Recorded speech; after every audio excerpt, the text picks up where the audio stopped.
Há 25 anos Silvio Santos tentou a presidência, mas foi impedido. O que realmente aconteceu?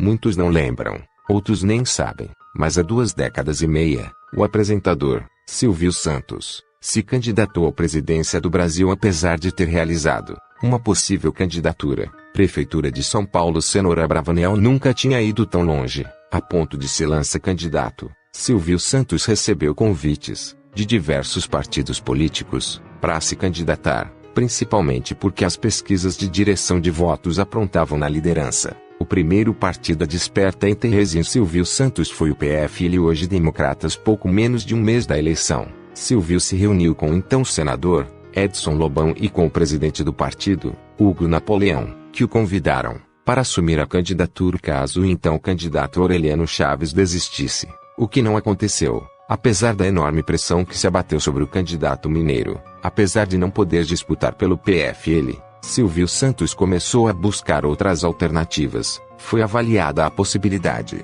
de Silvio sair candidato pelo PL, mas a Fife Domingos também não renunciou. Ele queria Silvio como vice. O PPB também foi consultado, mas o seu candidato oficial, Antônio Pedreira, pediu dinheiro para renunciar à candidatura. Silvio rejeitou ambos. A decisão sobre sua candidatura foi resolvida depois que ele se reuniu com o pastor Armando Correia, responsável pelo partido PMB, Partido Municipalista Brasileiro. Tudo isso aconteceu na calada da noite. Silvio aceitou faltando pouco mais de 20 dias para a eleição. Espionagem, traições e telefones grampeados estavam por todos os lados. A sociedade secreta e outras forças ocultas estavam na tentativa de manipular os processos. Os políticos usavam apelidos. Silvio Santos era Moinho, seu vice Marcondes Gadelha era Jacaré. Logo após o anúncio da candidatura, Silvio Santos já desbancou Collor, no primeiro lugar nas pesquisas. Contudo, a única dificuldade de Silvio Santos era fazer o eleitor entender como era votar nele.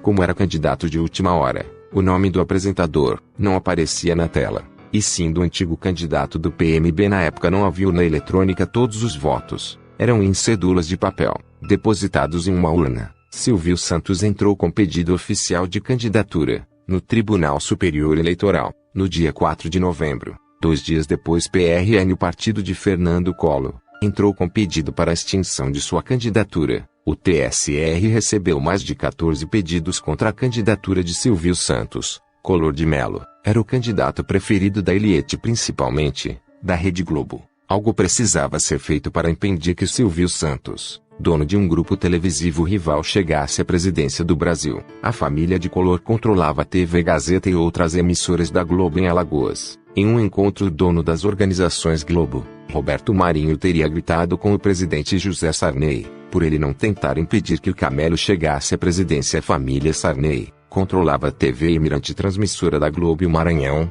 Por outro lado, a polarização entre Collor e Silvio Santos também desesperou a esquerda. Leonel Brizola, candidato do PDT, até tentou disputar o segundo lugar pelo um debate televisivo e pediu aos telespectadores que não deixasse o segundo turno ser disputado entre o diabo e o capeta. Nesse momento, Eduardo Cunha entra na história. Eduardo Cunha, que comandava a delegação das sociedades secretas do Piorado de Sião, estava orientado a tirar o Silvio do grupo do Palácio do Planalto. Foi ele quem descobriu o problema no registro do PMB e impossibilitou a candidatura de Silvio Santos. O partido deveria comprovar convenções em 9 estados, mas fez apenas em 4, um argumento contornável, mas que seria o plano de fundo para explicar a desistência do apresentador. Em compensação, seus serviços, Eduardo Cunha ganhou a presidência e passaria a comandar o poder, no dia 9 de novembro de 89, sob forte influência das forças enterrezadas em manter seu status. O Tribunal Superior Eleitoral cassou por unanimidade o registro do PMB.